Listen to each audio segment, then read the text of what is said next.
Ecclesiastes chapter 3, I'm going to read from beginning at verse 9. What gain is the worker from his toil? I have seen the busyness that God has given to the children of man to be busy with. He has made everything beautiful in its time. Also, he has put eternity into man's heart, yet so that he cannot find out what God has done from the beginning to the end. I perceive that there is nothing better for them than to be joyful and to do good as long as they live.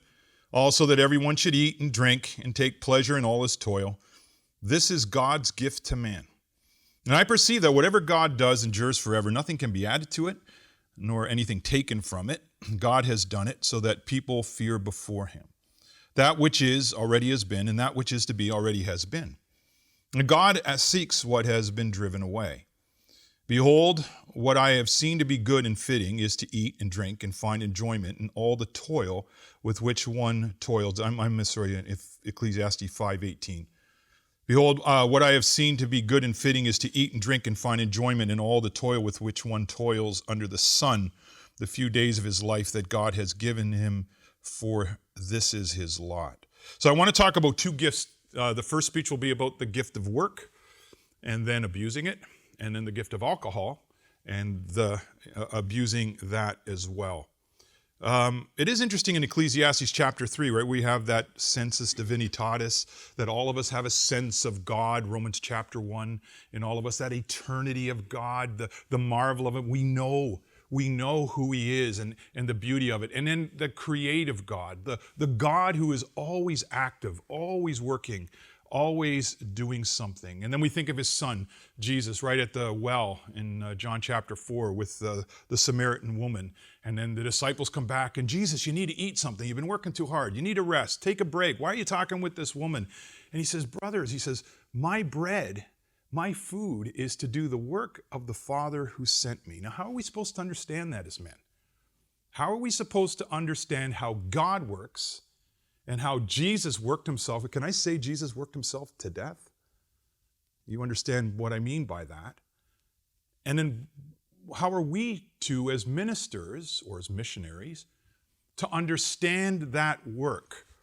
It's an interesting thing. I've been thinking about it. So I got to tell you that right now, my people at church were going, well, what are you speaking on? I said, oh, being a workaholic. And they're like, really? Like you're spending time to go talk to them while you've been so busy to tell them about workaholic? I said, well, yeah, those who can't teach.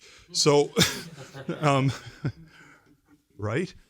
Although you actually can do Hebrew, so I got to give it to you.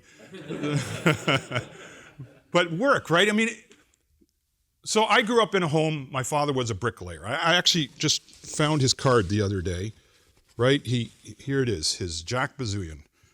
I just found it when I was waking up this morning. I hadn't put this jacket on for a while. He just passed away, brick and stone mason. So when I worked for Dad, right, there's blocks. We take them off the skid. We put them in the wall. Something's done. At the end of every day, something's done. The mixer is clean. You hop in the truck. You grew up with concrete guys. There's something about it, isn't there? And we know psychologically that every man needs to have accomplishment. He's affirmed by accomplishment. That at the beginning of the day, this is what I set out to do. And at the end of the day, I've done something. Right? What does that look like in the ministry? So I'm seeing Brother Ed there. What do you feel like after you finish the sermon Sunday evening? It's just gone.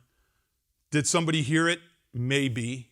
You usually find out because, well, they didn't like it, and, you know, you didn't do this right, and you do that right, and after your wife is done talking to you, I can only say that because Sonia's not here. But did somebody hear it? Like, I remember being at Calvin College, and I was on the radio. My roommate and me were DJs at 2 to 4 in the morning. It was like, does anybody hear you? But sometimes you can feel like that. What is it that you can grab onto in the ministry that you can say, I have done this? What makes you a success in the ministry? Like for my dad, built a beautiful fireplace, people affirmed him, thank you, that's good, it looks neat. But what do we have? And how do they take care of us? How do they even understand what we do? So the group, we were sitting together and we were talking about vocation versus work. So am I called to be a minister or am I an employee of the church? Well, which is it? And then usually they say both. But which do most ministers feel like? We feel like employees of the church. And we get paid. And we get paid to do something. But how do they gauge what we do? How do they understand what we accomplish? Should they put us on commission? $500 a head every time you bring somebody in? You get paid? Well, we'd all be broke because we can't convert anybody. What can we do? How can we understand it? So you begin to work through this understanding of work and accomplishment and figuring it out. And we still need some affirmation. We still need something that says, we have accomplished something. But there's the problem. That was my problem. That statement. I have accomplished something. When I was working on a MA at McMaster, we were taking pastoral theology, and another alumnus, Bill DeYoung, was sitting beside me, and they asked Bill and I, what do you guys do in your ministry? So while we were taking our masters, we were still taking courses with all the other seminary students, interesting, many women even. But so we would say, well, we preach twice, we teach catechism, we do special services, we do funerals, we do weddings, we take care of the sick, the poor, and the needy. We have meetings and stuff like that. Well, how many hours a week do you work? I don't know, 50, 60, maybe more. And then he looked at us, Dr. Knowles, and he said, what does Jesus do in your ministry? And I didn't know how to answer him because I don't really understand work and I don't really understand grace. Don't you find it, brothers, very interesting that the work ethic we hold to is called the Protestant work ethic? And isn't the whole point about being Protestant that we live by grace alone? And yet we all work like dogs? What is it about us? What is it about the ministry? What is it that is driving so many of us in the Reformed and Presbyterian world to work ourselves to death? Is that why Jesus Christ died? Did Jesus Christ die so that we can work ourselves to death? What are our boundaries? What are our expectations? Are our expectations not really the expectations of others? What are Jesus' expectations of us?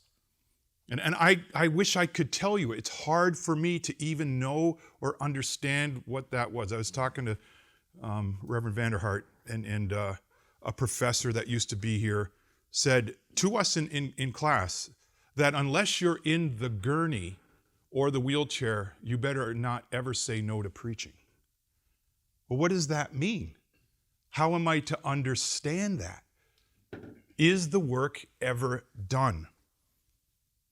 People are dying. People are leaving. People are coming. When are you supposed to say no? My wife asked me, you got to say no. Well, when am I supposed to say no? 2 weeks ago, I preached 4 times. I preached at Sheffield, went down, worked, preached at a church plant, and then drove back. I was asked to preach another sermon at the other church, so I did 4 different sermons, and then I came back. I was kind of tired, and then a young man came who was really struggling with porn addiction, method or cocaine addiction, and alcohol addiction, and he comes, do you mind if I talk to you? What am I supposed to say? No, come tomorrow? I guess I could, but the man came all the way down here, right? So now pretty soon it's 8 or 9 o'clock, and my wife's going, what are you doing? And I said, I don't know. I just don't know how to say no. I don't know. It seems wrong, doesn't it? Doesn't it seem wrong to say no to anything that has to do with the kingdom and the work of Jesus Christ? And then when you add to that, and that's one thing, brothers, like this is such a great time of life. There's a joy in this, and you're learning. I know there's exams, and I know there's, dealing with Dr. Beach. That's not the easiest thing. There is depravity, but there is redemption too.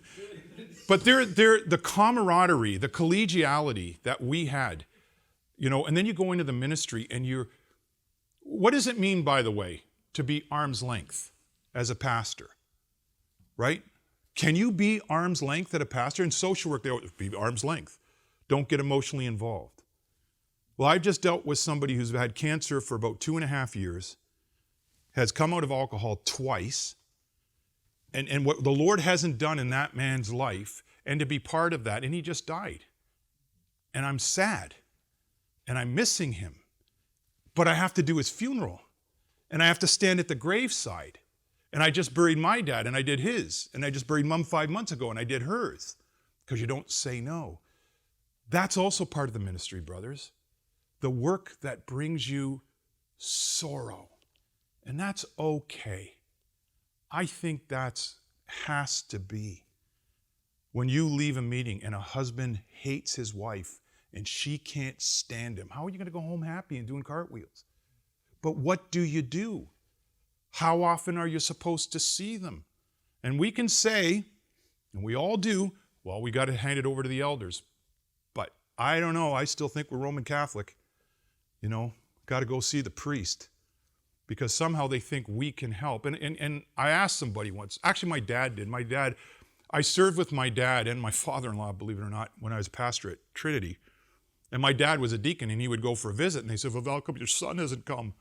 And he says, I came in the name of Jesus Christ. Why is it not good enough? Because they hear us speak to them every week. They think you're speaking to them. They're hearing Christ through you. They want to talk to you because they love you and they really believe you can help. And then you know what happens? Satan says, Al, you can. And that's another problem. I can't help anybody if I don't show them Jesus Christ. Again, at taking pastoral theology, and you would find these men quite liberal, but something that they said has really stuck. What makes you different as a marriage counselor than a regular marriage counselor? What makes you different as being a relational counselor than a relational counselor? What makes you different from being a teacher as a pastor than a regular teacher? And he said, every time you do marriage counseling, every time you do marriage preparation, every time you teach catechism, if you don't leave them with Christ, you missed it. That's the difference. That's why the Lord has us.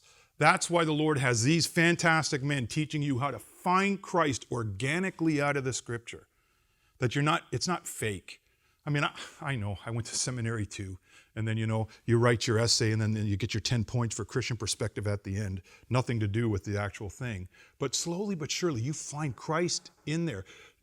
I know that you men are being taught to find Christ in the sermon, right? For the sermon.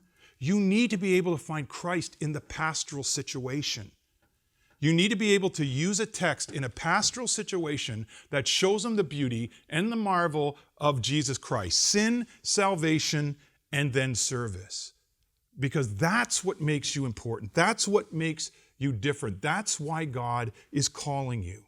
I think it was Dietrich Bonhoeffer who talks about that. And he was in Nazi Germany, and he said, when anybody else knocks on the home of a German, they go, let me see your papers, right? Are you the cops? Who are you? And that's true here too, right? We don't just let anybody into our house. But what happens when the minister knocks on the door? You get to come in. You get to be part of their life. And there's something beautiful about that. There's an adrenaline about that. They talk about a dopamine about that.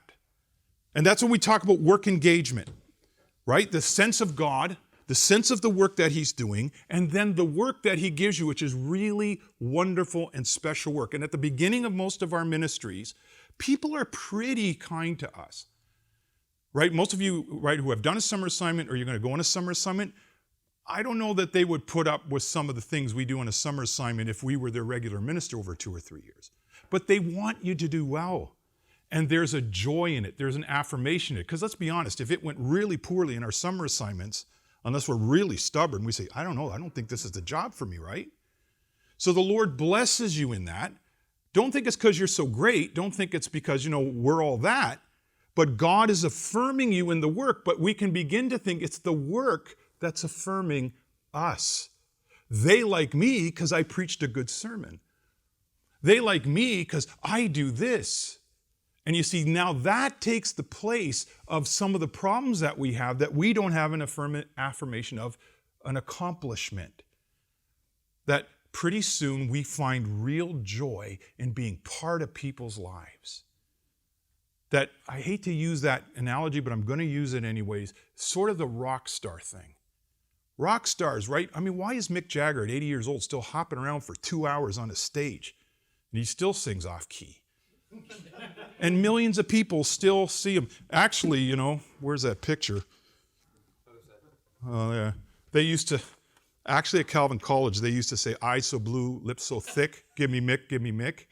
That's actually what they used to say about me, is Mick Jagger. But, yeah, right.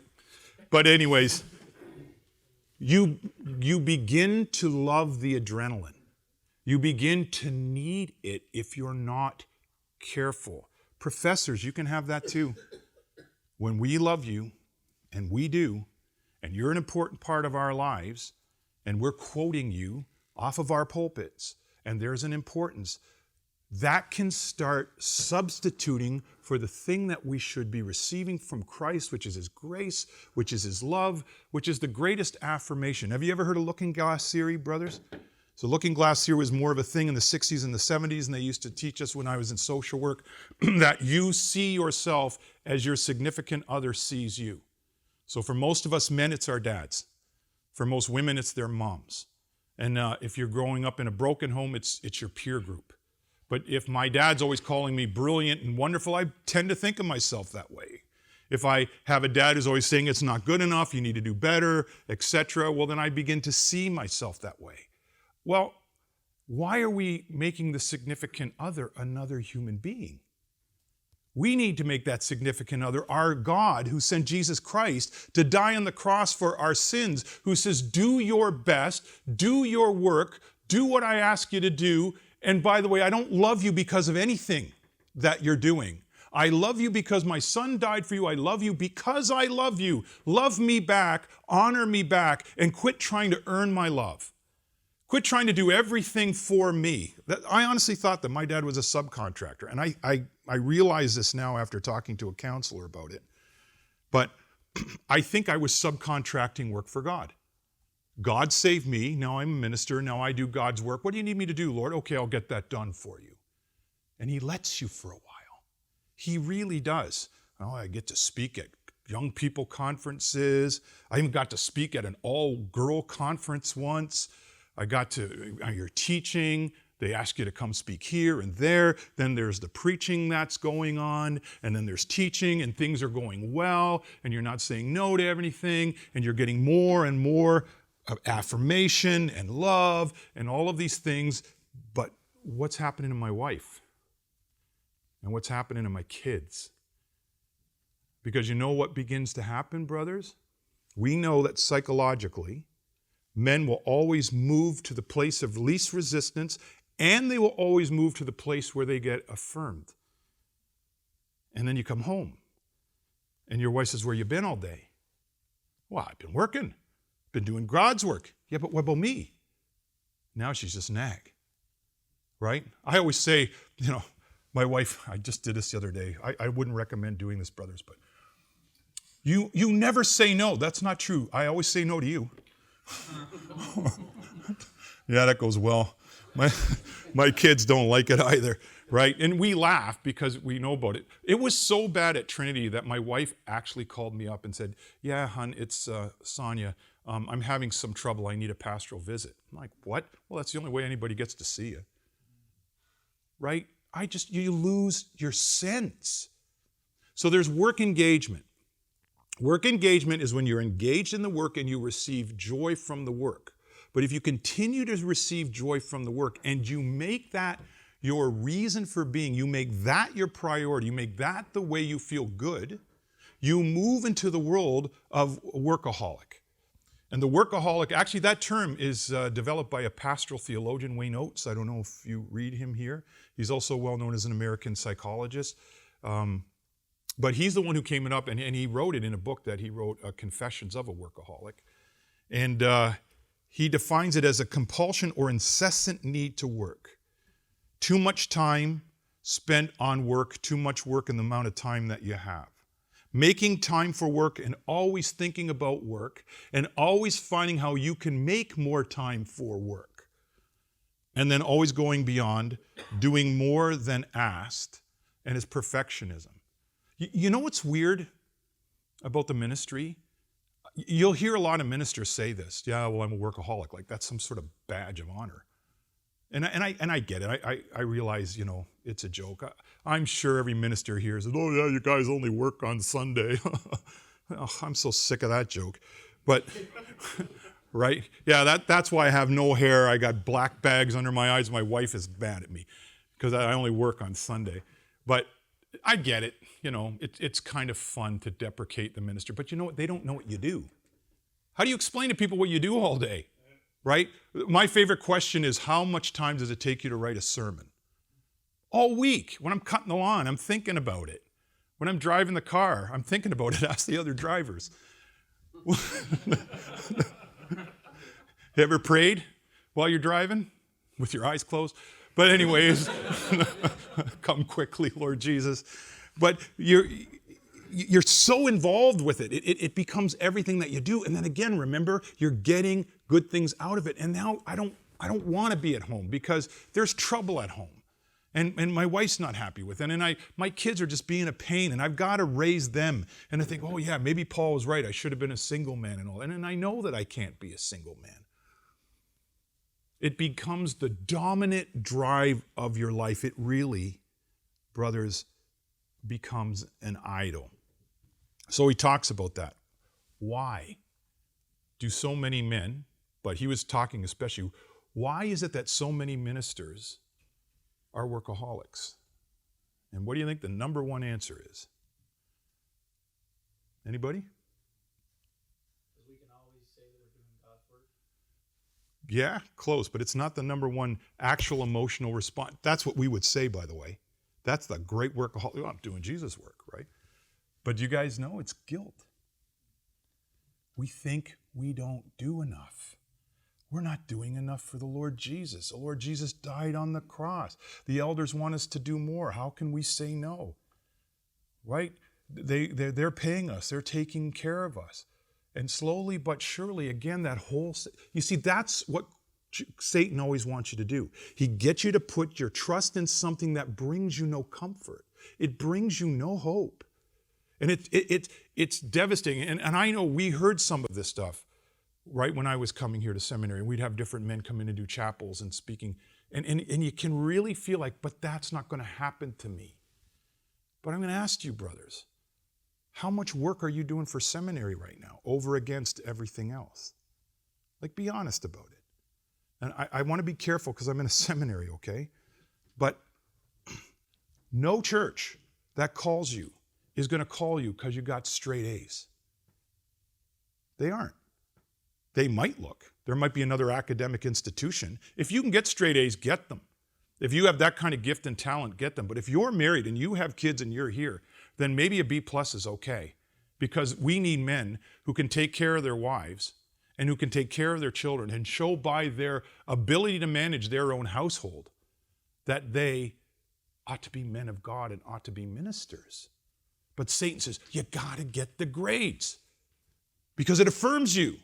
Because an A is better than a B+, and a B+ is better than a C. And I'll tell you what, one of the most humiliating, horrible times in my life was here at seminary. And I failed. I failed my Greek comp. I thought that was it. I remember I got called. I was in St. Catharines. I was sitting in my in-laws' house. I didn't talk for a day. I thought that was done. I could not be a minister ever. And I'm looking at Paul over there because Paul got me to the place where I got a D+ because he was teaching remedial Greek, as we called it back then. But God had other plans, and they worked, and they helped me. And now we're in the ministry, right? But I began to define myself by that grade, and I was no good. And that grade was what was going to make me a minister. And then did you see what happened to my mood? Miserable, no fun to be with, because I felt guilty, I felt ashamed. I was always working to alleviate the guilt that only Jesus can bring for me. Jesus died on that cross naked. You know, we talk about all the things with Christ this Passion Week, but it's always phenomenal to me as someone who's been through a lot of shame for the stupid things and the sin that he's done, that my Lord and Savior did not die with a loincloth. Thank you very much, Roman Catholics.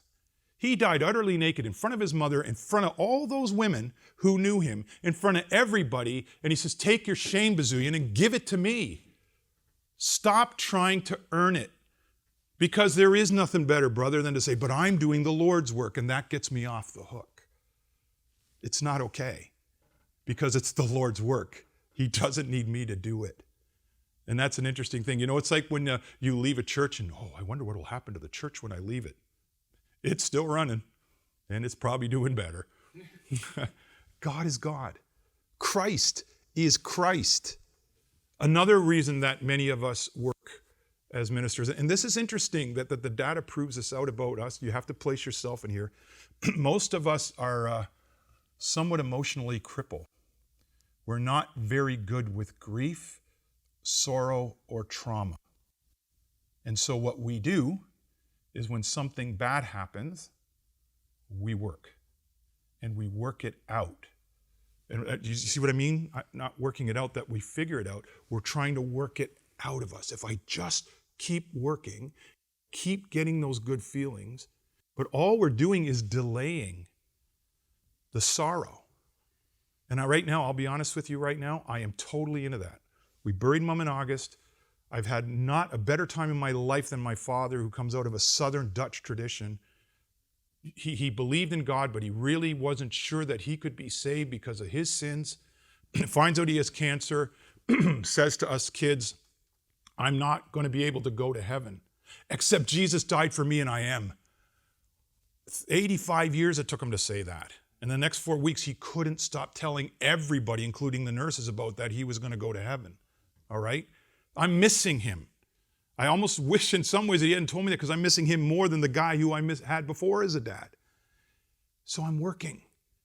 And Sonia says, what are you doing? I said, because as soon as I lay in bed, last night, as soon as I lay in bed, I start thinking about I'm missing him and how sad I was. We buried a sister when she was a week before her 12th birthday. My family did not cope well. You know what we all did? My dad went to work 4 days later because they called him and they told him. And my Uncle Al just said that at his at Dad's funeral. He said, we all watched as he grabbed the trowel and put the mortar down and placed the first brick, and then he just kept going. Because somehow we think that that's going to make us feel better, because you guys are Iron Man. And you're not allowed to be weak. And you're not allowed to cry. And you're not allowed to give in. And you're not allowed to just say, elders, I am so sad. When you do a funeral, I can get through the funeral speaking, but I can't get through the songs, especially if other people start crying. And I'll tell people, if you don't cry, I'm going to be okay. Of course, you can't say that, right? But it gets into your soul. So what do? Go work. Go read a book.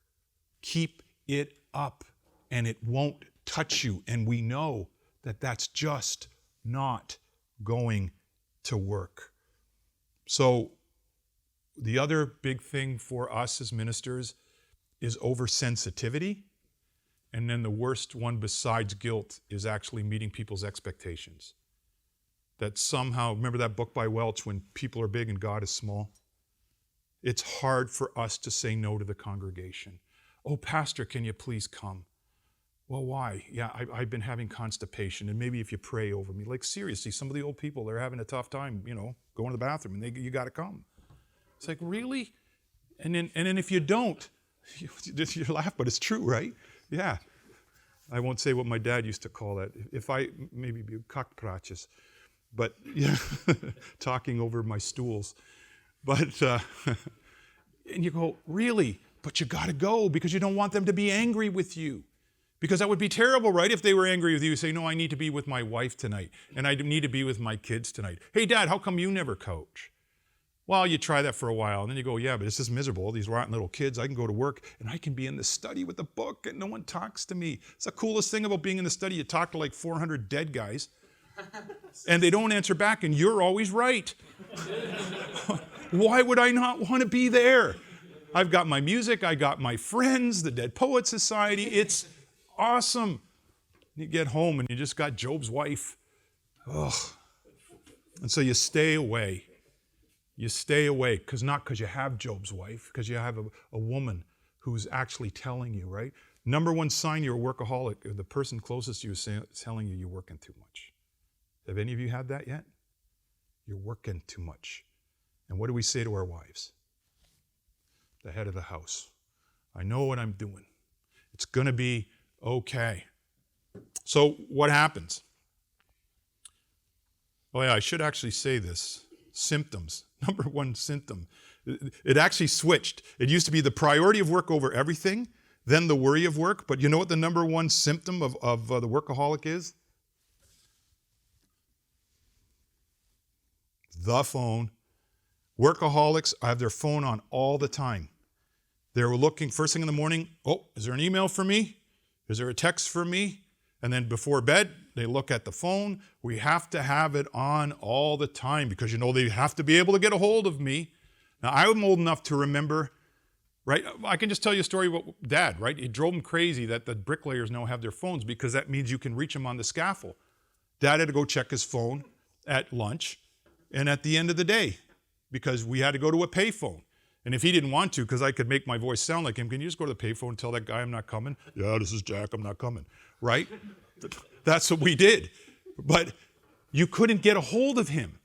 But they can get a hold of us all the time. Here's another confession for me.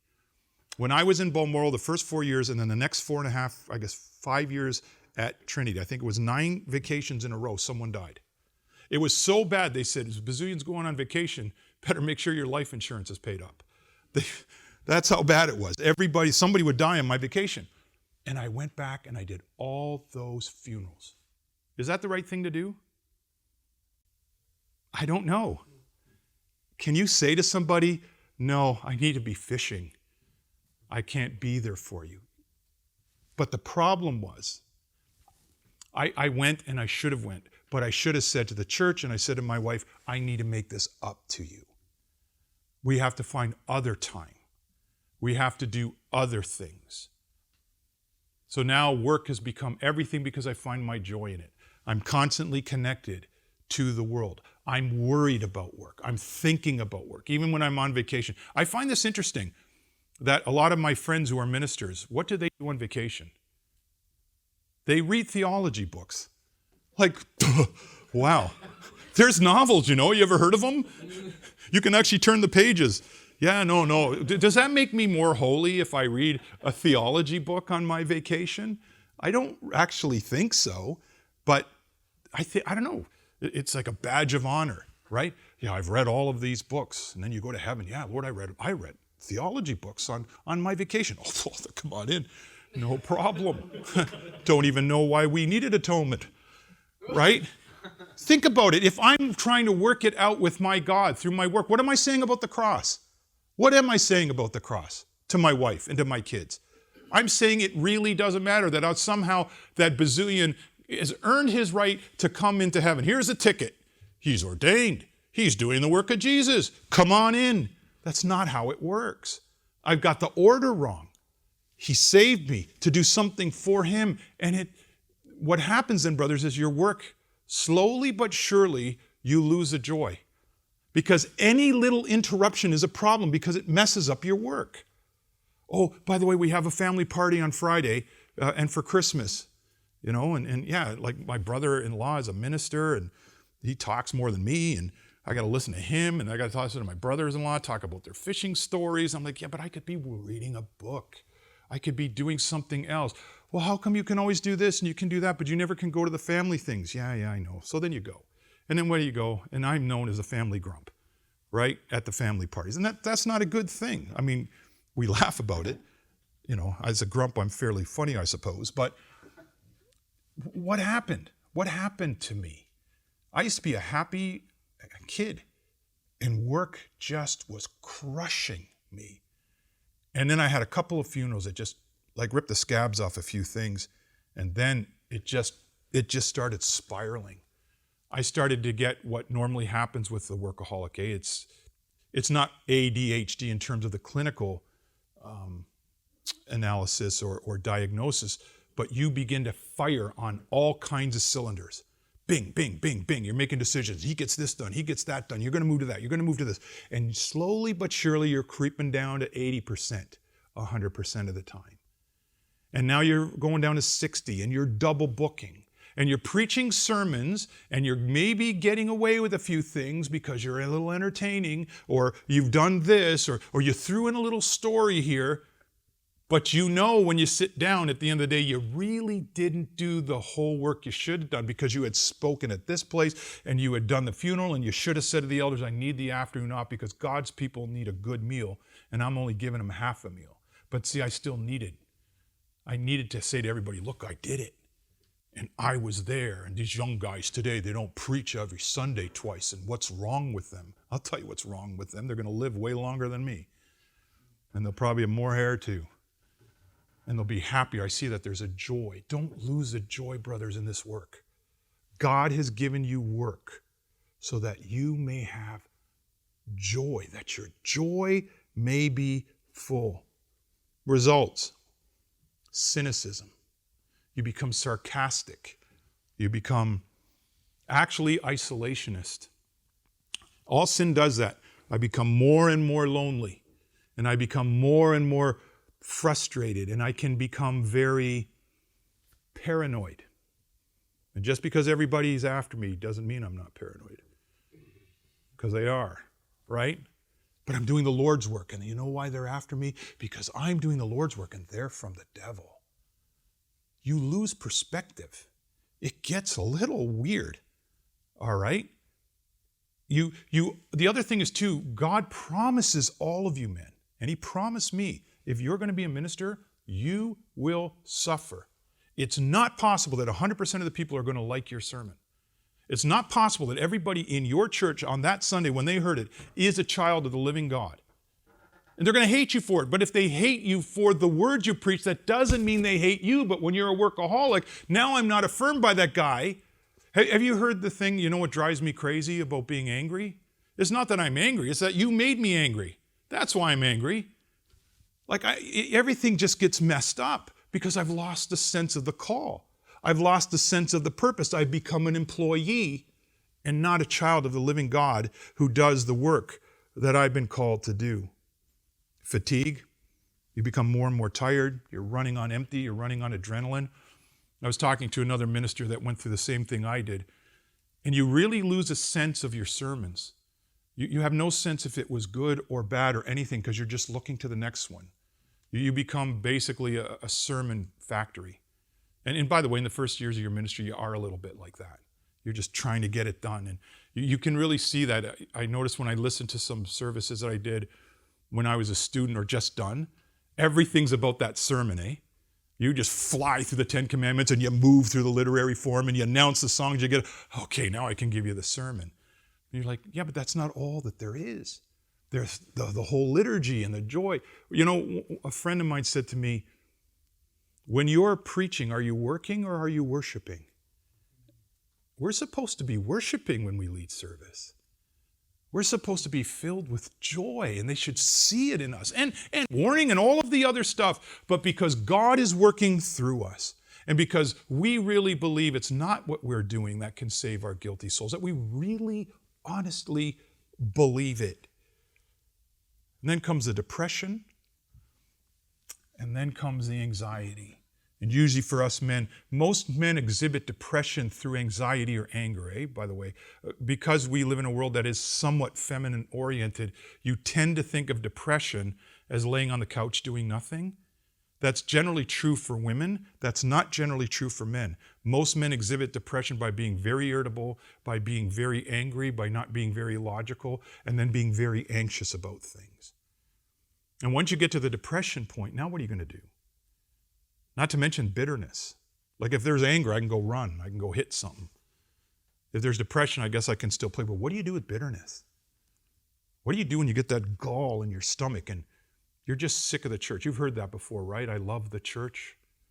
It's too bad people go there. And you can get that way. You can really get that way, that you lose your love for God's people. That's what happens to the workaholic. Diabetes, heart issues, and yes, brothers, suicide. Because you get to the point where I'm working with someone and he won't give his life to Jesus Christ. You know, you're going to head over to Toronto maybe this summer. Honestly, 1 out of 10 maybe that you work with come to church. And you spend all of that time. And then you can get angry about it, or do you say, we believe in the doctrine of election. We believe that God changes parts. We believe that those people have been told. Or is it I failed? What's wrong with me? How come our churches aren't growing? Maybe if I was a little more like, I don't know, Benny Hinn. Or if I had hair like Osteen. That'd do it. Right? Because you become goal-oriented as opposed to God-oriented and gospel-oriented. And then when things don't work out and the work isn't working anymore. What time, by the way, do you want to get done? I know you're 10-2? Like by 2 or whatever? Right. You know what this means, right? When a minister looks at his watch? Absolutely nothing. That's old one, hey? All the old guys would go, come on. At least it acknowledged the joker you gave. I always say I'm on Revelation time. 1,000 years a day, you figure it out. But you get to that point where the work doesn't work. And that's where I hope to go in the next session, when you turn to substance abuse and stuff like that. But what happens when the work doesn't work, beloved? When you brothers, when it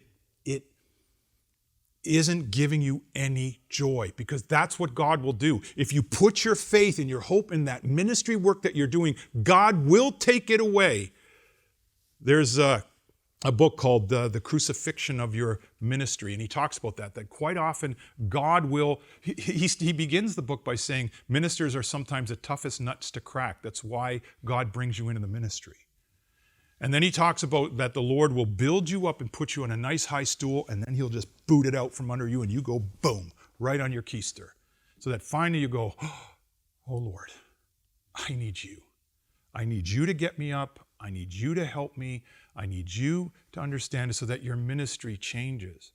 Just simple things. Okay, the workaholic is going to preach a fantastic, pristine, Christocentric, theocentric, theologically fantastic treatise that you know, they used to say that about Skilder sermons. It's like flying over the Rockies. Man, they're beautiful, but you never get in a valley with them. Because you can't get in the valley with them, because you can't suffer with them, because that's exactly why you're working as hard as you're doing. We need to get that sense. And if it doesn't happen on our own, if you don't make these choices now, like I didn't do, if you belong to the living Savior, he will do it. He will humble you. He will bring you to a place where you cry out to him and ask him. So very quickly then, what then shall we do? What are we going to do? First of all, reprioritize your life. When you do devotions, don't do your devotions, how will I preach this to somebody else? How will I teach this to somebody else? I wonder if I can find the Christ in here, right? What is the setting? Read the Word of God like a Psalm 1 man, meditating on it day and night. I missed it. I lost it. My prayers became all about the blessing of my ministry. Keep my family good and healthy so that my ministry will be good. It's just crazy how it gets to you. To be deep and rooted in your Lord and in your Savior. Jesus took time, didn't he? All by himself. He was the Son of God, and he spent time on a mountain. And we can't. We don't have time. What about all you brothers? In the next little while, you're going to be doing exams and writing your paper. Are you stopping and just saying, Lord, I need you? Professors, it's busy. There's tons of stuff to do. Do you have time? Number 2, get a prayer. I hate to say buddy. I don't like that. But get somebody in your church. I now have a Trinity, had it at Toronto, and I now have it in Sheffield. I have 3 men that I can talk about anything with. And they have to ask me. I told them, you have to ask me, am I drinking? You have to ask me, what am I doing? Where am I going? They're not very happy I'm here today because we have to start talking about me falling back into old ways. But you need to do that, which means, brothers, you have to be vulnerable. And I think that this is one of the problems with some Reformed preaching, is I don't know that they ever see our vulnerability. I don't know that they really always know that you men need Christ more than anything, that you have been saved, that you have been forgiven, that it's your everything. Because, and Dr. Minninger just said it in the class, and it really struck me again.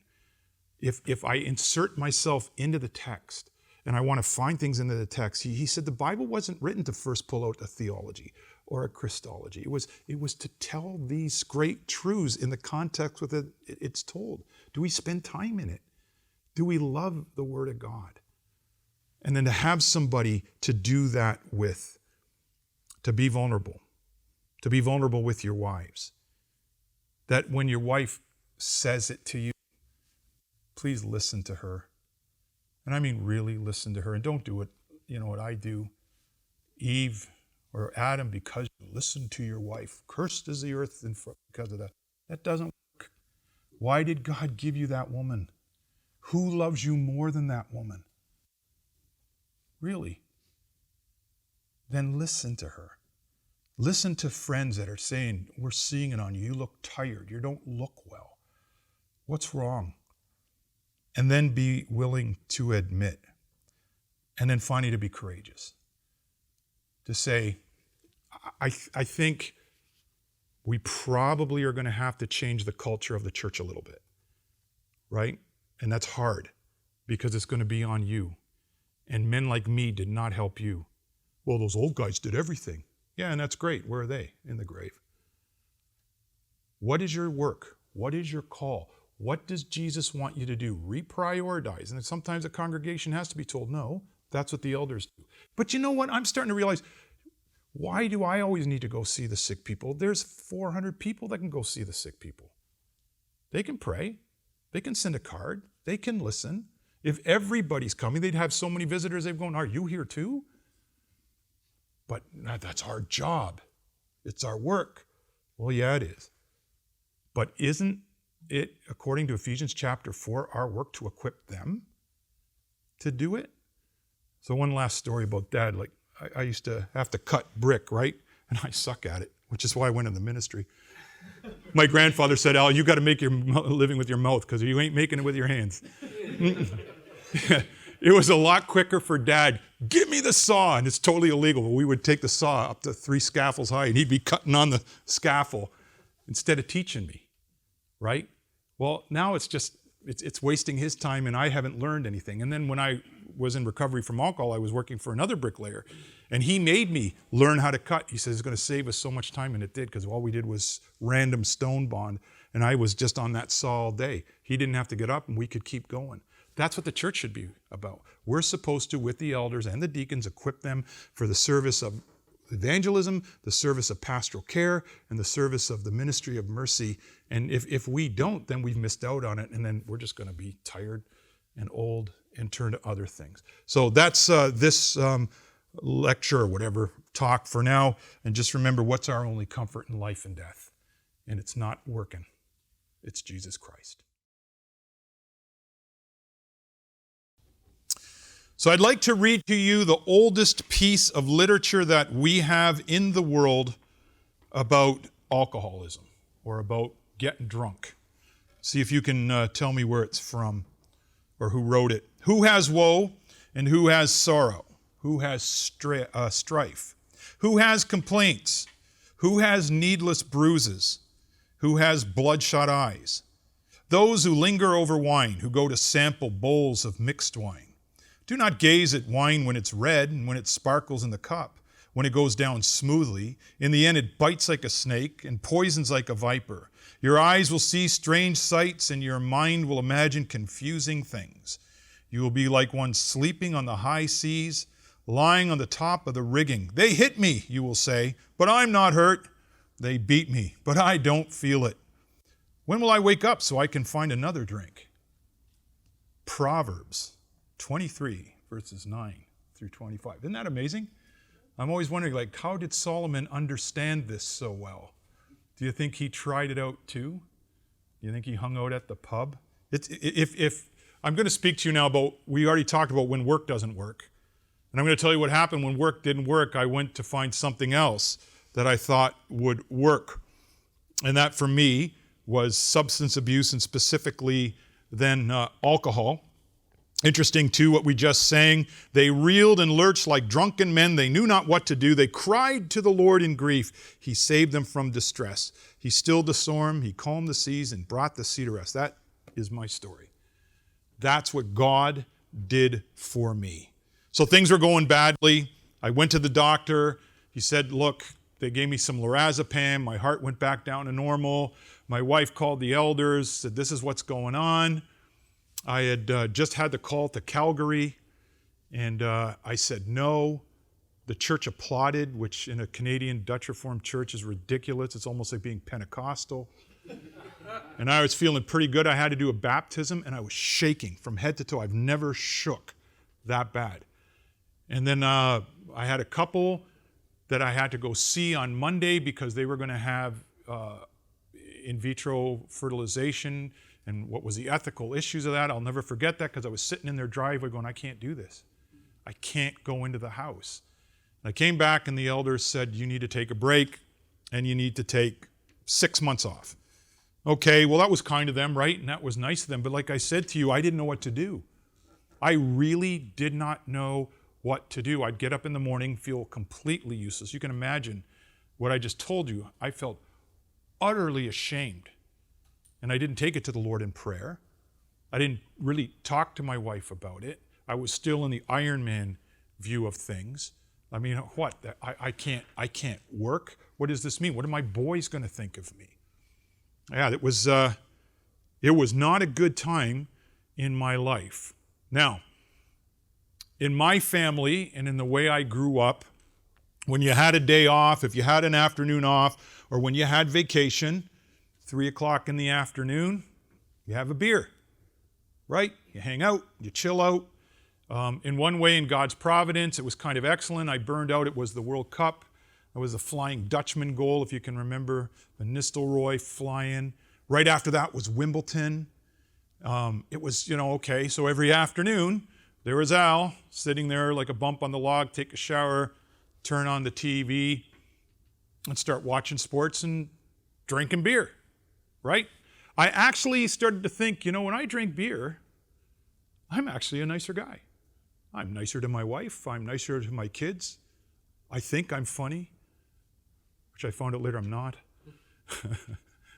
And then it just started to take over. We all say, so I went to Alcoholics Anonymous. I'll talk about that for a minute, and I don't need you to say that it's good or bad. It worked for me. There's certainly theological problems with it. There are certainly issues with it. If that's where you're going to learn about God, that's not the place to learn about God. But it did for me it did the job in helping me understand some things and keeping me sober.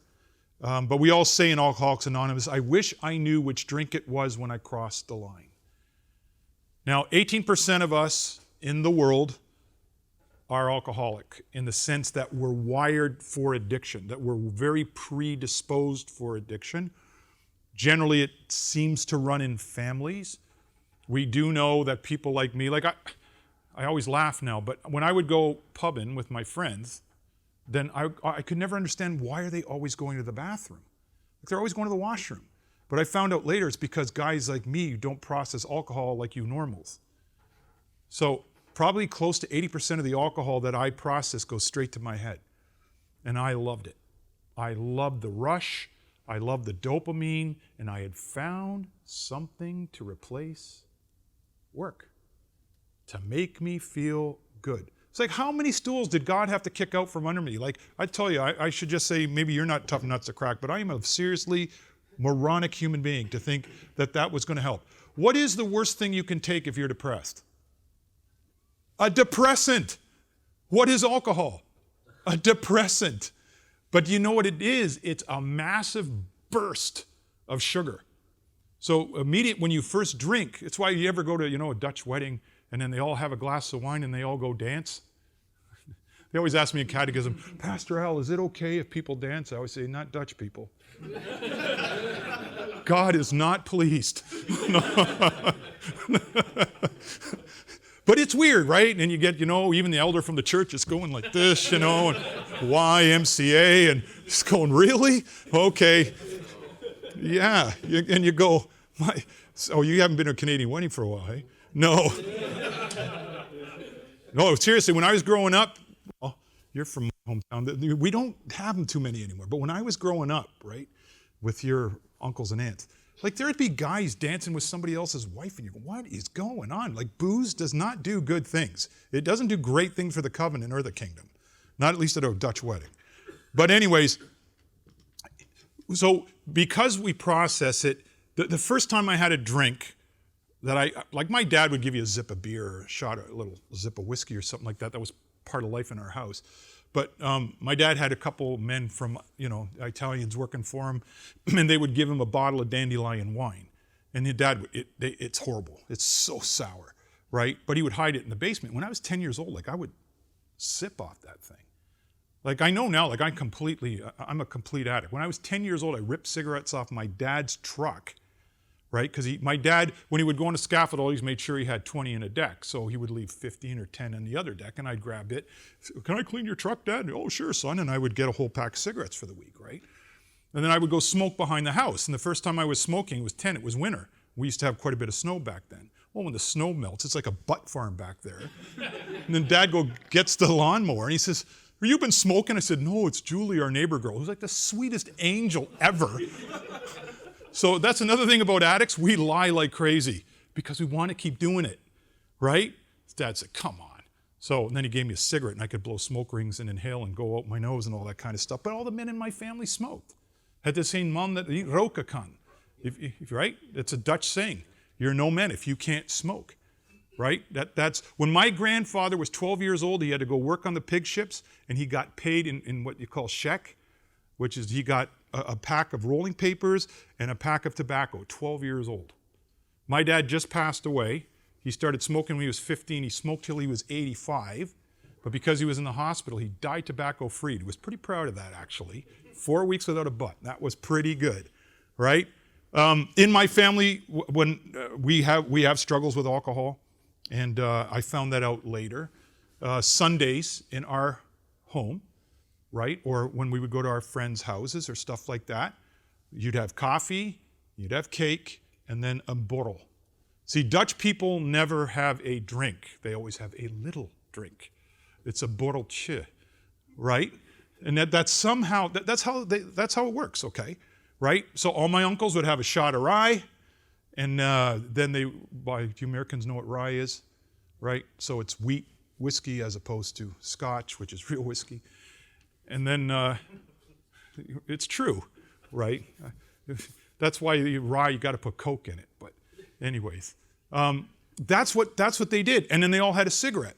So remember I told you my sister died. So I remember everybody was over our house, and there were my uncles having beer and whiskey and cigarettes. So by that time I'm 16 years old, and I figure, well, then I'm just going to, and I was smoking a little bit, I'd quit. And now I started smoking in earnest at 16 years old. And Dad was like, you know what, we're all feeling lousy, have a drink. When I was 16 years old, I got the lead in the school play, and I was very nervous. And my dad says, are you uptight? Are you nervous? I said, yeah. He says, well, why don't you have a borrel? I didn't, but and there was nothing, nobody would think that that's a sin. Nobody would have thought that that's really a dumb thing to offer somebody. It's just the world that we live in. Now, part of the reason I want to tell you this is because 18% of us, like I said, and you don't know who those 18% are because we don't know who we are drinking with you. And you need to be very careful with this. I'm just very quick want to do an ethic about drinking, all right? Drink, please. It is a gift of God. It does not say, make your heart merry, let your face shine with Welch's grape juice. It's wine, brothers. And I believe in my heart it should be wine at the Lord's Supper table. I won't because I'm scared of it. So they give me grape juice, and I'll tell you about that in a minute. But it's a gift of God. Work is a gift of God, and I abused it, misused it, and it ruined me. And now I was using something that should have been, in my opinion now, if I look back in it, shouldn't alcohol be celebrative? when we have something to celebrate, a birthday, an anniversary, the birth of a child, exams are finished. But you know, I was living in Toronto, right? The Toronto Maple Leafs have not won the Stanley Cup since 1967. There is nothing to celebrate. Yet after every game, there's all the Toronto Maple Leafs, let's have a beer. Like, really? You should be weeping. We call them the Maple Laughs, actually. But they're horrible. What is it about us? This is a typical Dutch thing. I finished cutting the lawn. I should have a beer. I need water. But let's celebrate. I finished cutting the lawn. Click, click, click, click, click. There's always a reason to have a beer, by the way. And there's always a reason to have a shot. And then pretty soon, everything becomes a reason. I love my wife. I should have a shot of whiskey. I'm mad at my kids. They're bothering me. I should have a glass of beer. When I was 14 years old, I played for the church soccer team, and we went to the pub. And they would just put beer in front of you at 14 years old. Nobody asked, nobody carded you. You drink. There was elders there. It's just kind of what we did. And I tell you, I liked it. And I'll be honest with you, if I wouldn't have known it then, but I know now, I can honestly say I've never just had one. And if you can't just have one, you better start thinking about how much you drink and where you're going with your drinking. If you need more than one, because for me, one is too many and 100's not enough. That's what happened to me because of it. Now, why? Now, we talked a little bit about work and we talked a little bit about addiction, and we should just talk for a minute about dopamine. All right? Now, I think this gets overdone a little bit, but dopamine is the center of the brain. When we're triggered with pleasure, it creates those good feelings. It happens when you make love to your wife, it happens when you eat a good meal, it happens when you drink a good glass of beer or a good scotch. It doesn't happen when you drink American beer. Sorry, gentlemen. But it's the normal way God's created us so that we take joy and pleasure out of things of life.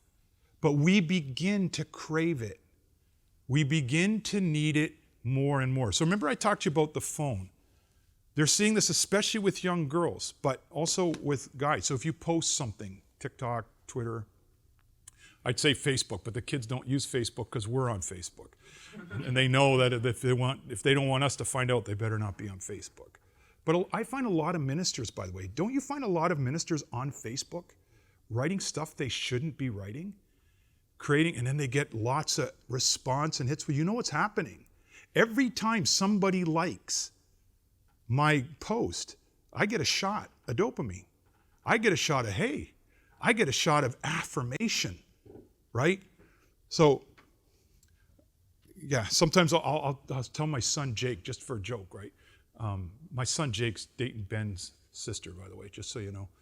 But I'll go to Jake, can you check Dr. Compton's Facebook page? How many friends has he got?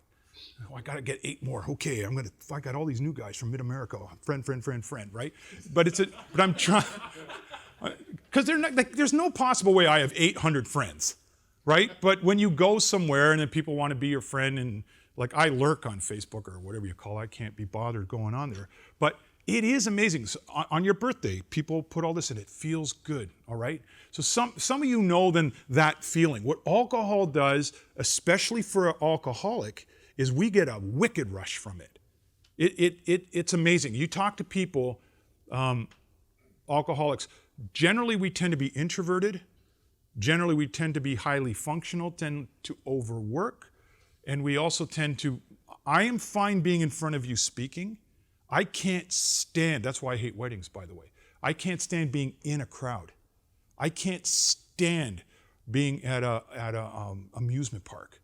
Oh, it's just and now actually, when I was here, remember I had that head injury? I had a really bad car accident in Iowa. Smashed my head through the windshield. I used to be pretty, as you can see. 165 stitches in here. And I had, back then, right, so it was my second year, and we did, I think you still have it, right? You do 1, and then 2 and 3, and then 3 and 2 or something. But if you missed year 2, you couldn't get it, you couldn't pick it up the next year because we don't have 1, 2, 3 here. So I'm like, what am I going to do? I got my wife, and I got to get this done, and I got to make money, and blah, blah, blah, blah.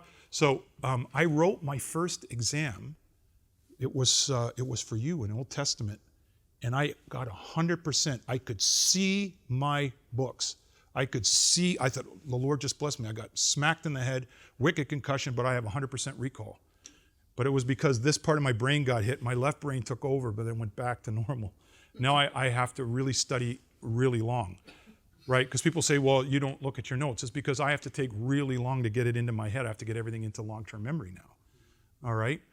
Probably because of the head injuries, that makes me very much predisposed to alcohol. So if you read stuff like Junior Seau, all of these football players, right? You hear about their suicides, you hear about their addiction, alcohol.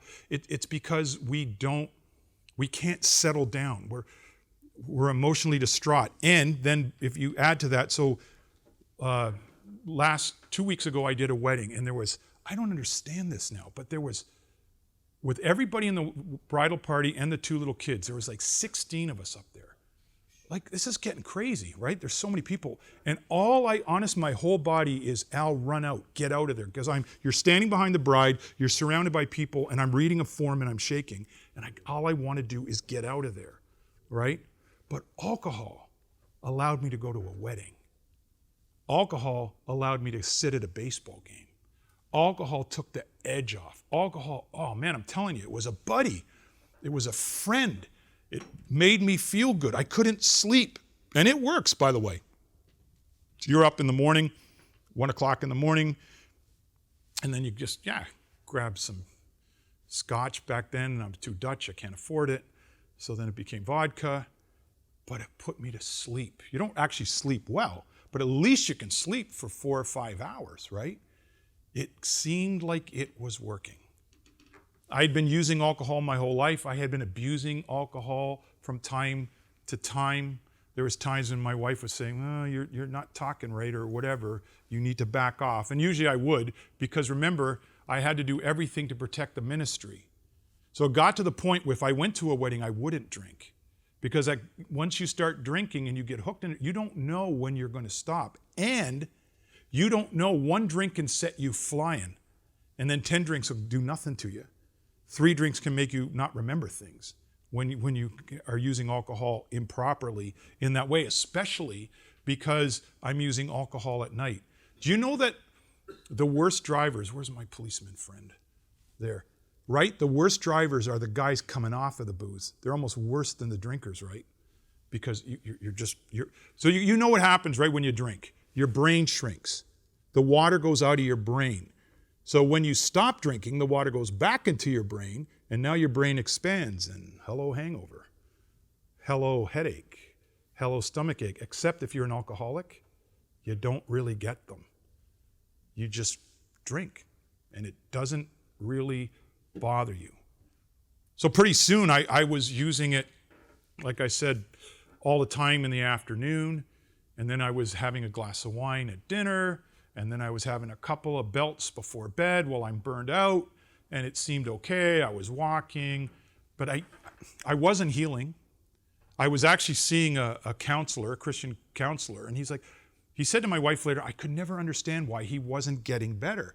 Well, it was because I was drinking, and I wasn't telling him. And apparently I hid it pretty well. My wife knew I drank too much, but she didn't know how much of a problem it was because I was always drinking at night when she was in bed. I should add to this, it's become more apparent to me, you know how cross addiction? So I was a workaholic and I'm using the booze because the workaholic stuff isn't working. But there's another addiction, by the way, brothers. It's called Netflix. Because what better thing to do when you're drinking beer and having a shot? Netflix. You can watch whatever you want, whenever you want, right? And your whole life just becomes this blubbery, slobbery, horrible mess. And you're still praying, and you're still trying to be a dad, and you're still trying to be the head of your household. Your kids are starting to lose respect for you. Because I hadn't really been dealing with my frustration and my anger, there were things that happened at the church, right? And some of them weren't fair. Some of them, I was probably not treated as well as I could be. None of this is an excuse, by the way. But I was an angry man. And what I told you, I didn't see it as suffering for doing the work of Christ. They didn't like me. And then the more I worked, I couldn't work myself out of it. And so, yeah. I remember sitting at consistory meetings, right? So it was kind of starting already before the burnout, I guess. But I would sit at consistory meetings, and I don't know if you men have been to consistory or, I guess, session meetings. But there's always 2 or 3 guys. My dad always said, you can tell the men who are lonely at home because they talk a lot at the meeting. You men have heard what happens at a Dutch consistory meeting? Yeah, Mr. Chairman, even though everybody has said it, I haven't said it yet. And so it goes. And I'm going, it's 10 to 10 and the liquor store closes at 10. Mr. Chairman, adjournment? I actually would do that. I would move the meeting along so I could get to the liquor store, right? And I had made a point to not go to the liquor store before the meeting. And then, of course, after being in that meeting and hearing those men talk about, it was me, by the way, not them. I need a drink, right? And I would go out with elders to have a beer and all that kind of stuff. But pretty soon I'm like, yeah, I don't want them to see me because I'm not handling it that well. Now I'm on my own, drinking on my own. Well, I did get restored to the ministry. I did cut back for a while. And then my wife went to Italy, and my daughter had a car accident, pretty bad. And I was hammered. And then she called me, and I knew I couldn't drive, but I could walk to the accident. I walked to the accident. The cop was disgusted because I was just, well, they reeled and lurched like drunken men. They knew not what to do. Well, that was me. And I felt so bad, just so bad. And so God, I had been praying. And I'll tell you, brothers, I was praying that I would become a Pentecostal. Lord, give me a miracle. Just release me from the alcohol. Just you can do it, right? Because I didn't want to be ashamed. And I didn't want to lose my job. So maybe God can do miracles, right? All of a sudden I become, well, Benny Hinn, name it, claim it. If I think of those prayers now, what a ridiculous mess. How does God put up with me? I don't understand. I really don't. I'm glad he does, though. So he sent that, and then I passed out and upstairs. And my son, Ben, was 8 years old, and he found me, and he lifted my head, and he put my head on a pillow. And he was weeping because he didn't know what to do. He thought I was dead. Called my dad. My dad came. Ambulance came. And honestly, in 20 minutes, I was that sober. Talking to my dad like nothing had happened. My dad didn't know how to get back to the hospital. I told him, he said, I don't understand this. What is going on with you? And you lie, right? Because the addict, I want to keep working, so I'll do what I need to do to keep working. Don't worry, hon, I'm doing the Lord's work. Then I'm going to keep doing what I needed to keep doing to keep drinking. So I'll just cut down. Go to the doctor. How much are you drinking? Oh, well, 1 or 2 a day, which is true. I didn't tell him about the other 8. Right? You have a drinking problem? No, I don't have a drinking problem at all. Quitting might be a problem. But my drinking's not a problem. I can do that all day. Like, I'm telling you, this is what it does. But this is a little bit like an alcoholics meeting. This is how we talk. Just like, in the old days they used to say wine and spirits? It is a spirit. It comes after you. It begins to dominate you. I'm telling you, brothers, nothing gave me dopamine anymore. Not a piece of cake, not being with my wife, all I wanted was a drink. I'm happy, I drink. Sad, I drink. Anxious, I drink. Tired, I drink. That's all I would do. Come home, have a tall boy, usually a Stella, and then I would have my vodka, and then I would have an Alpine's bitter because it would allow me to at least keep my stomach from being so sick all the time. It was just unbelievable. And so then I went to the hospital. I had to preach on a Sunday, and I was like, it was a Monday morning. I had preached. And I was laying in my bedroom, and the sun was just blowing through the windows. And most of us who have had recovery from alcohol will say that we had a special experience. So you can take this for what it's worth. I didn't hear a voice. I just, in my soul, Al, you've taken all kinds of people to detox. You've taken people to rehab. Now it's your turn. I had to call the elders. I said, guys, you have to suspend me. Here's what the church order says. You need to take me to detox. You need to call my wife who's in Italy. and you need to announce it to the congregation that I am an alcoholic. I tell you, it was horrible. Sitting in detox with heroin addicts and cocaine addicts, but I'm one of them. And you know, if you don't understand depravity, I hope you never become an addict, but at least talk to an addict and you'll understand what depravity is, because what's the one thing we can't do? Save ourselves. And what's the one thing an addict can't do? He can't get himself out of it. He needs somebody else. I'm telling you, man, I had to look at my kids. I said to them, you know, I have to apologize to you, but it'll mean nothing. I'll say I'm sorry, but Canadians say that every 10 minutes, right?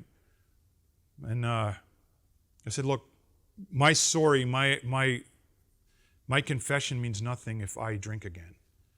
And so it started there. And really, God did an amazing work.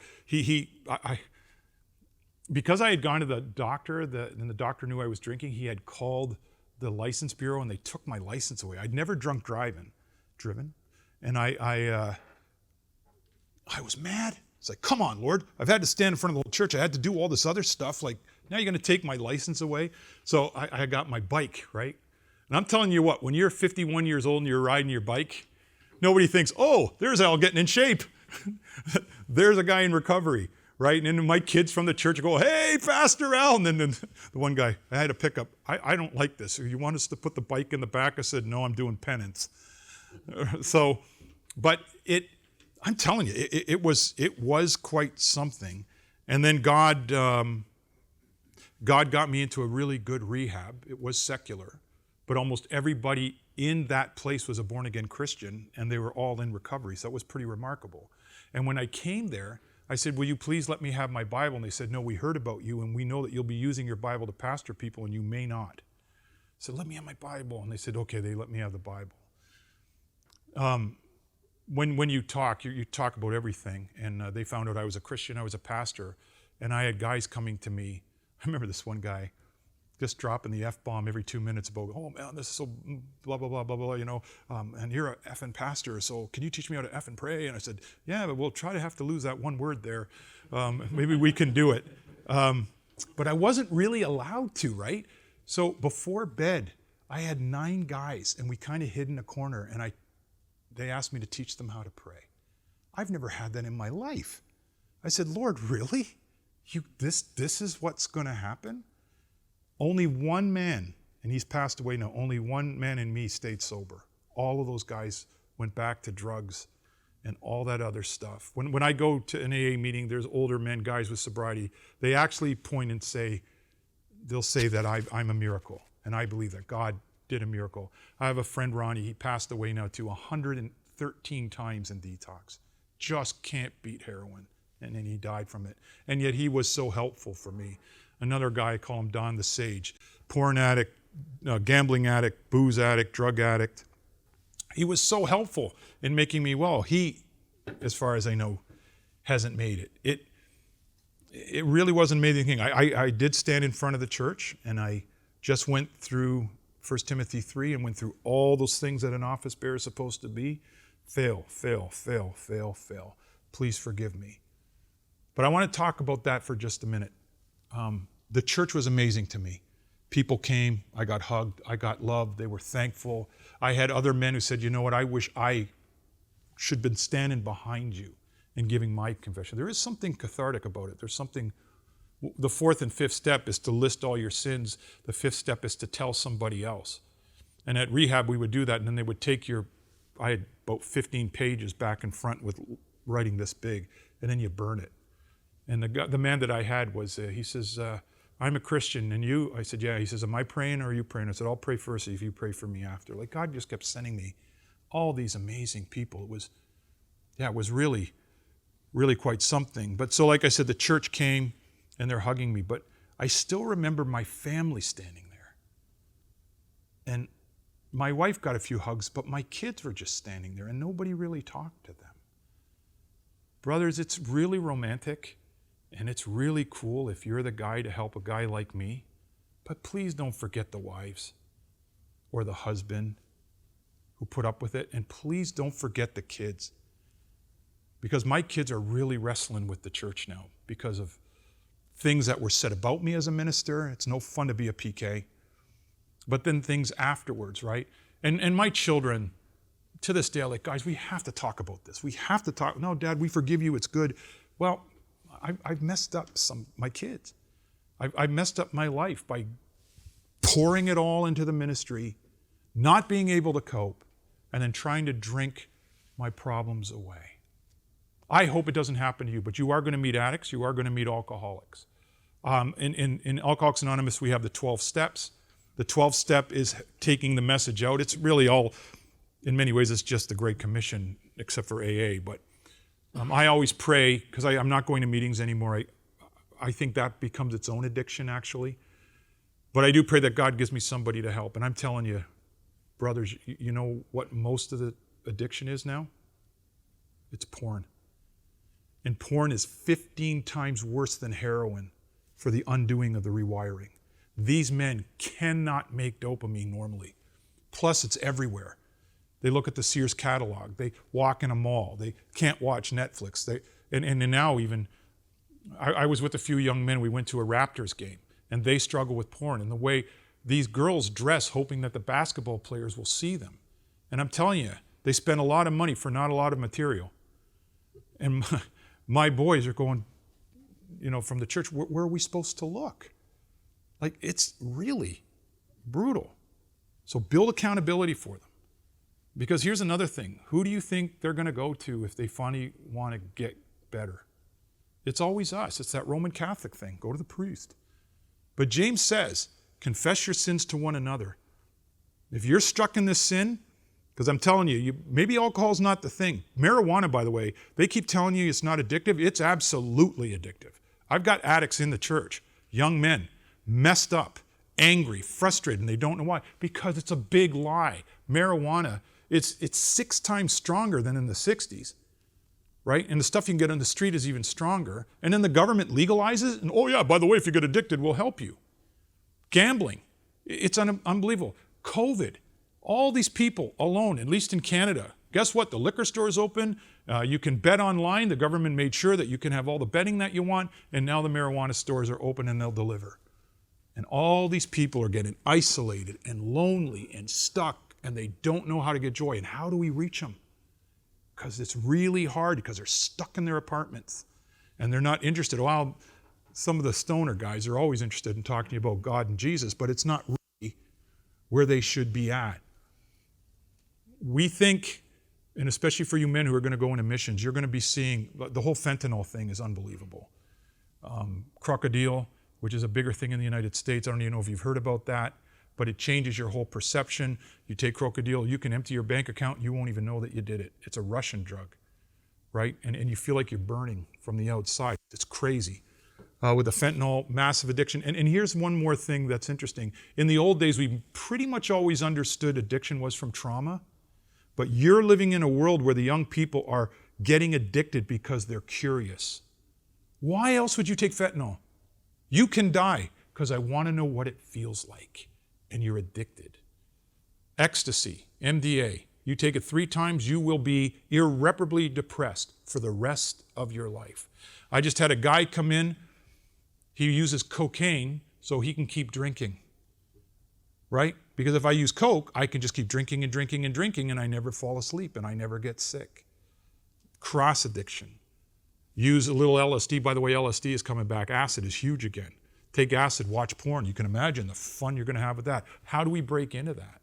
How do we go into that? For me, I've been allowed to, because I get to go to AA meetings, I get to go to detox, I get to be there, I get a story. And it is weird. You can see somebody when you know it, from my point of view.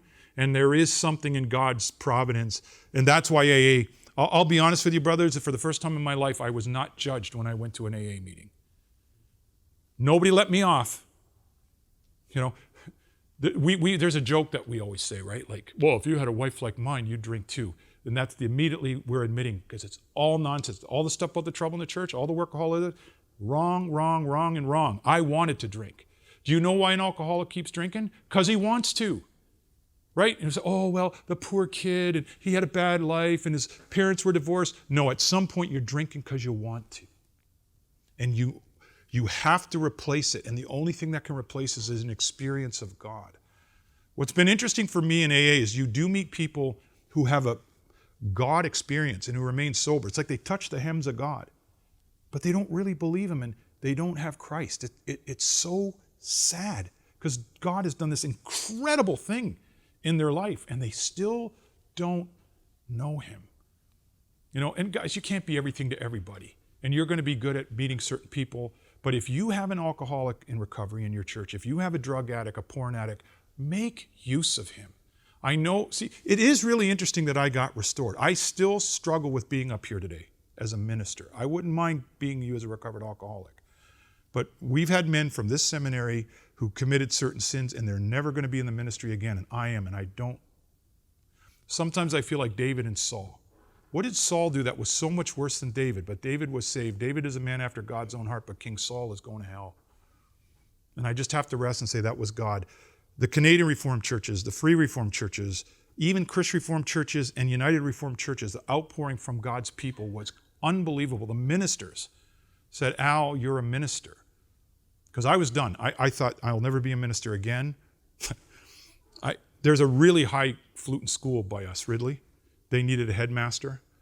And so I applied because my CV fit perfect. And actually, their understanding of education, it's Anglican, so it's not the worst thing. I'm looking at my brother here because he's from my hometown.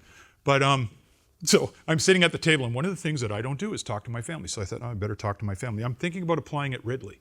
My son, Jake, he's 14.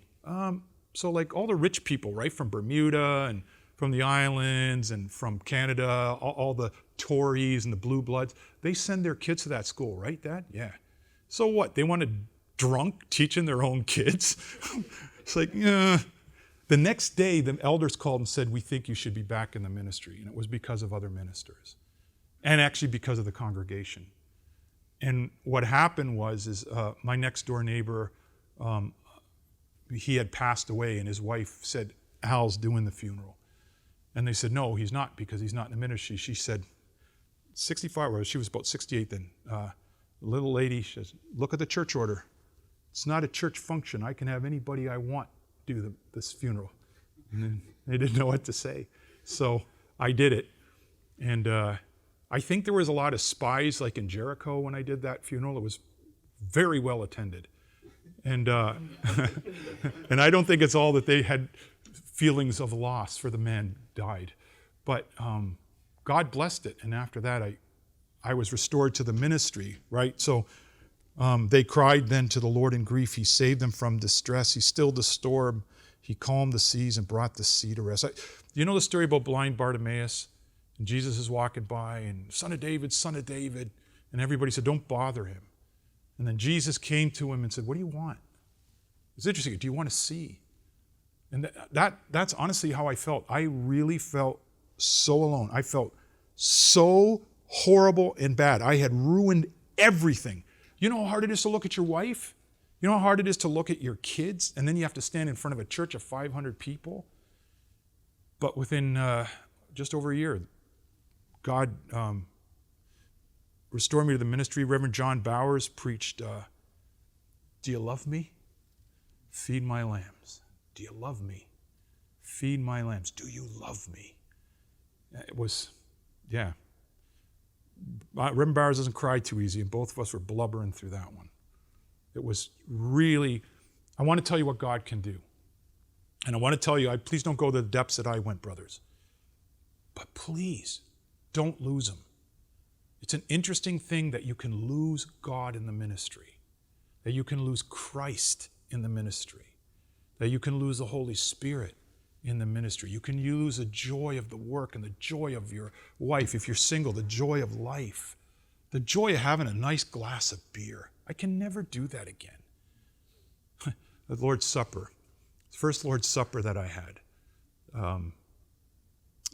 the brothers had, so at Trinity we have wine on the, or they have grape juice on the outside because we have a number of alcoholics.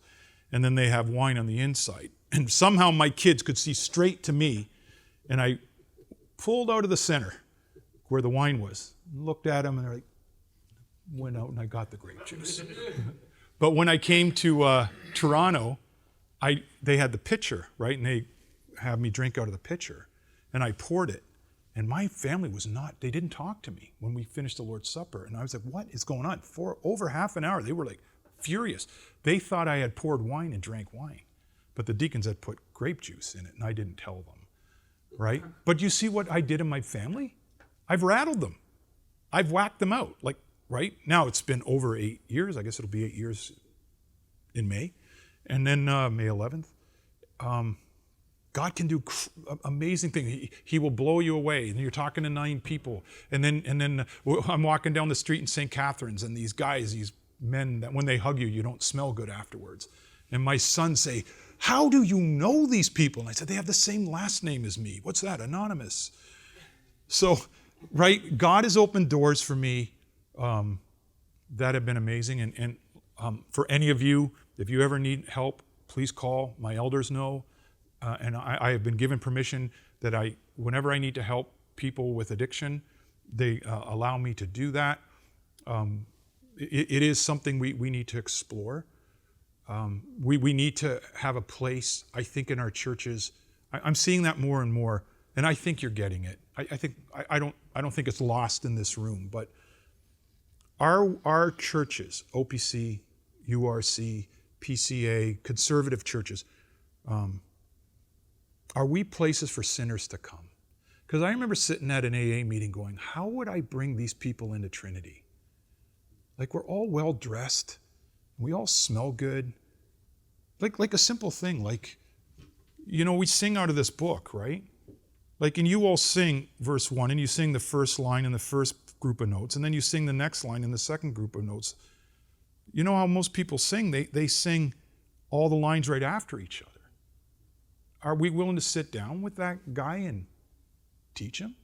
Are we okay if they come in all tatted up and smelling bad? Can we love them? Didn't we hear this morning about the woman who was asked to leave? I don't think any of our churches would be asked to leave, but do they get the real feeling, I get to stay? Aren't we sinners? And isn't the guy up front a sinner? Aren't we? Shouldn't they know that about us too? Shouldn't our catechism class know? We're not going to go sit there. I hate that when you romanticize all your... I'm not telling you all the stupid things I did when I was drunk. I'm not going to. Because that's not the point. The point isn't to say, oh, look at it, and look at, God got me out of this. But we are sinners saved by grace. And if I learned nothing else from that whole experience, it was that. And that made the ministry new and beautiful and exciting again. And here I am being able to talk to you. My brother, Reverend Vanderhart, my brother, Dr. Venema, were also excellent to me. But I'll tell you this very quickly. One of the things that I found at Mid-America that I heard was not true from most seminaries is a collegiality. Right? This place is not overly critical on each other. And what a beautiful place to be. And if you bring that, right, Bonhoeffer was looking for that in his life together. I think you're getting that. If you bring that to your congregations with a sense of vulnerability and a sense of forgiveness and a sense that God is working for you, there's so much that I can do. At the end of the day, no human being got me out of alcohol, God did. But he sent the right people at the right time to help me. And the right events, that'll happen. And I pray that he'll use you in that way.